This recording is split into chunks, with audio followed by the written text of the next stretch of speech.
Hello student, welcome to physics online classes of Symbiosia School. Today's topic is dot product and cross product. Product of two vectors. In physics at class 11th level there will be two type of product of vectors. They are dot or scalar product and second is cross or vector product. Dot product और scalar product, dot product या फिर scalar product क्या होता है कि जब किन्हीं दो वेक्टर्स को मल्टीप्लाई करने पर जो रिजल्टेंट क्वांटिटी है या उसका जो रिजल्ट है वो रिजल्ट अगर स्केलर आता है तो ऐसे प्रोडक्ट को हम कहते हैं डॉट प्रोडक्ट या फिर स्केलर प्रोडक्ट। फॉर एग्जांपल जैसे work is defined as the product of force and displacement.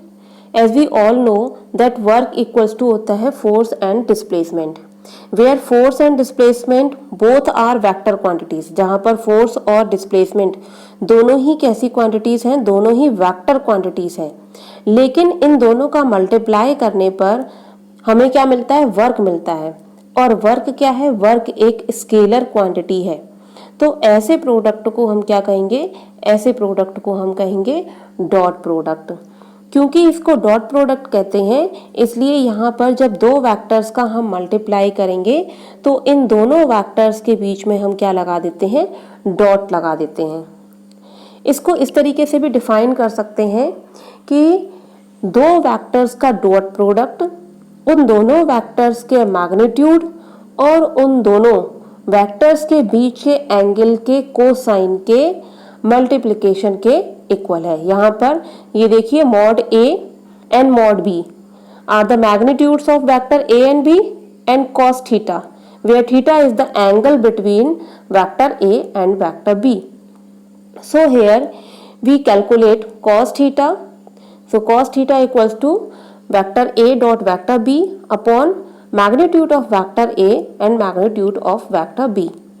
Means यहाँ पर सिमिलर हमें ये चीज समझ में आ गई कि जब हम दो वेक्टर्स का मल्टीप्लाई करते हैं तो उनका प्रोडक्ट जो होता है वो प्रोडक्ट हमें स्केलर भी मिल सकता है, हमें वेक्टर भी मिल सकता है।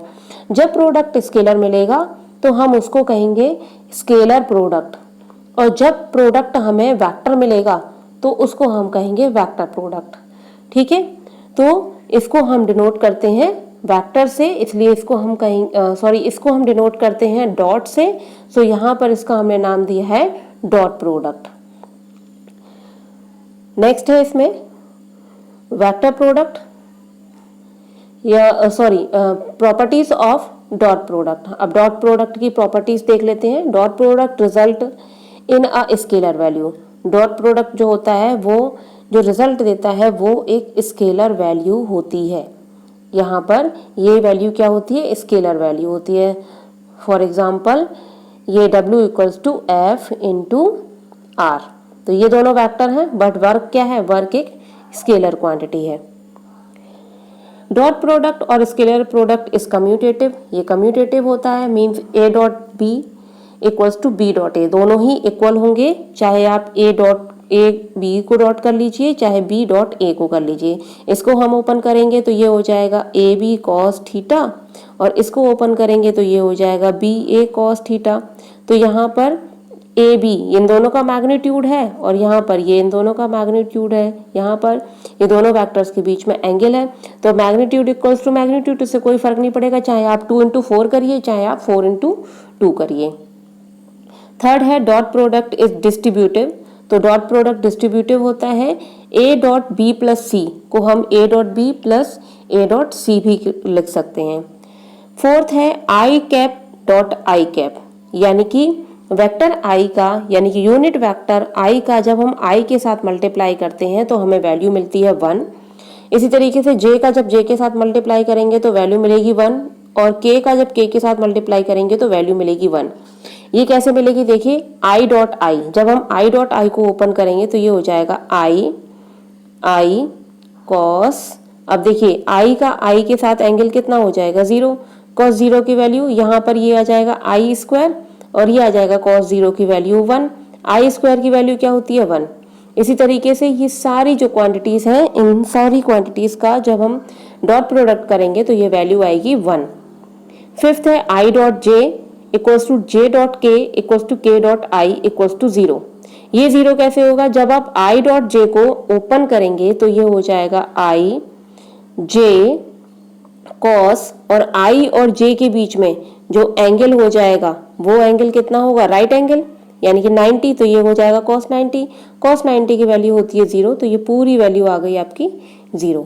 तो ये हमारी फिफ्थ प्रॉपर्टी हो गई। Component of A along vector B equals to A magnitude of vector A cos theta, और इसको हम निकाल सकते हैं A dot B upon B से। क्लियर? सो सेवेंथ है component of B along A. इसी तरीके से बी का कंपोनेंट ए के अलोंग विद हो जाएगा vector B means magnitude of vector b cos theta equals to a dot B upon magnitude of vector a. If a equals to a x i cap plus a y j cap plus a z k cap and b equals to b x i cap plus v y j cap plus B z k cap. अब अगर हमें ए dot B निकालना है तो हम इन सब का multiply करेंगे।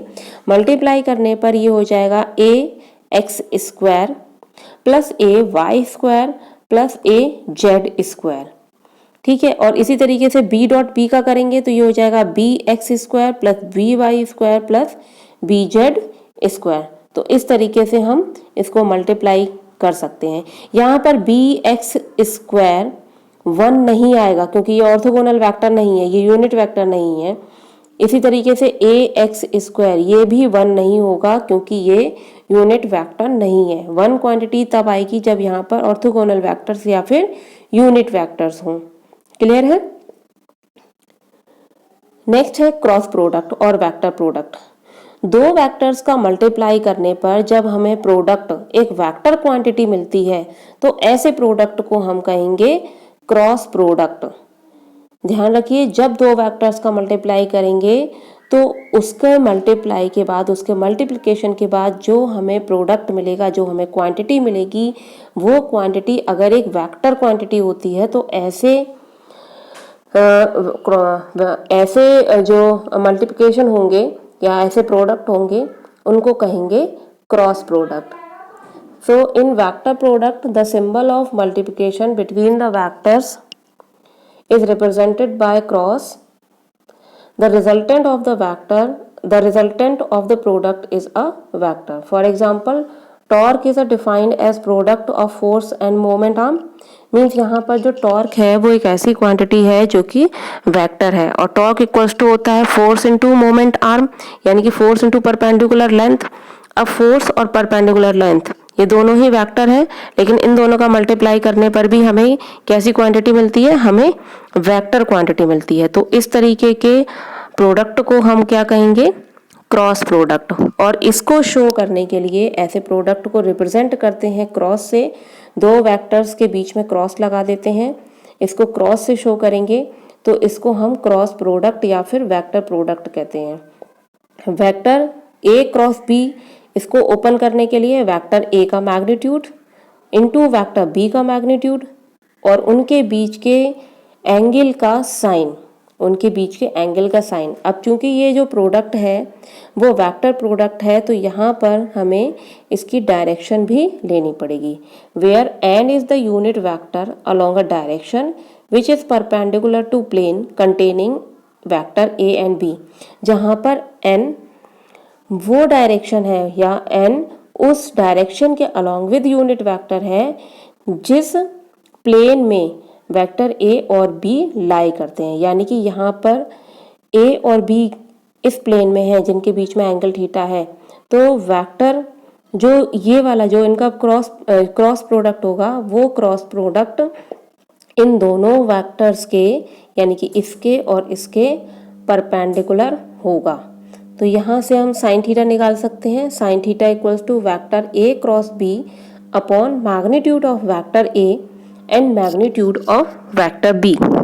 इसको हम इस तरीके से भी कह सकते हैं, then A cross B is equals to multiplication of magnitude of vector A, magnitude of vector B and sine of the angle between them.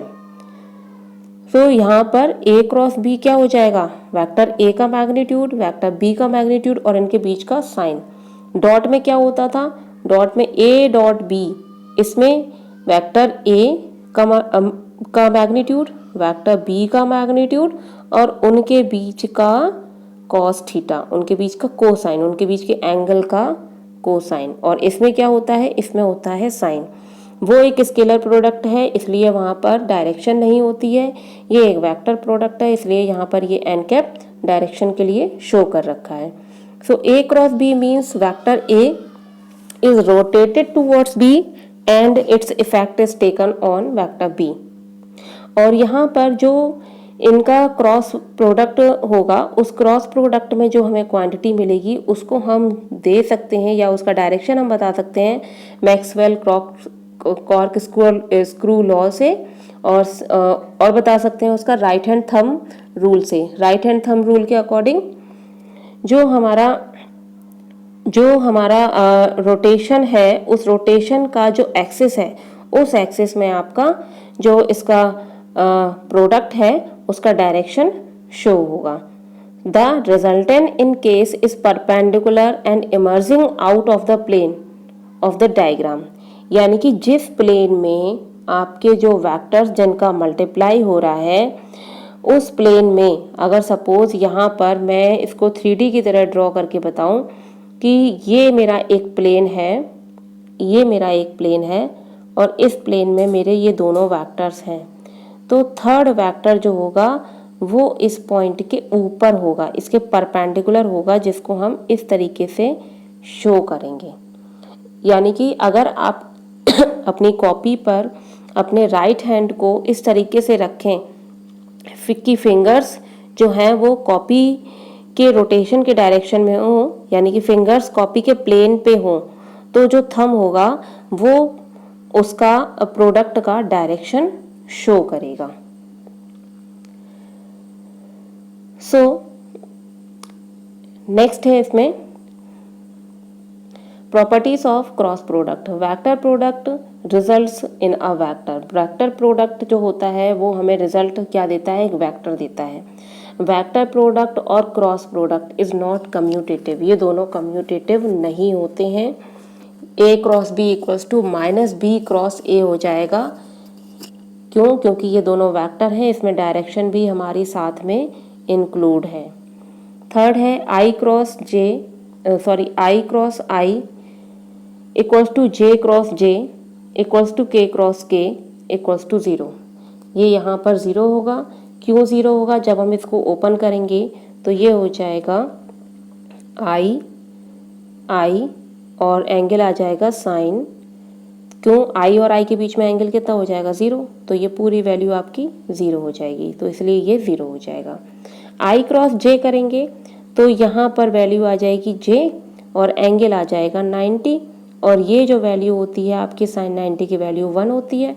तो आई और जे का जब आपस में मल्टीप्लाई होगा तो ये डायरेक्शन आएगी के अलॉन्ग विथ, यानी कि आई और जे जिस प्लेन में है उस प्लेन के परपेंडिकुलर होगा वेक्टर के, और ये वेक्टर के आपको जो है वो आई क्रॉस जे का प्रोडक्ट देगा। इसी तरीके से जे क्रॉस के आई होगा, के क्रॉस आई जे होगा, और इसका जस्ट ऑपोजिट कर दें, अगर हम इसको चेंज कर दें तो जे क्रॉस आई होगा माइनस के क्रॉस जे होगा माइनस आई, और आई क्रॉस के होगा माइनस जे। इसको हम इस तरीके से भी समझ सकते हैं। ये हो गया आपका आई कैप, ये हो गया यहाँ पर जे कैप, और ये हो गया के कैप।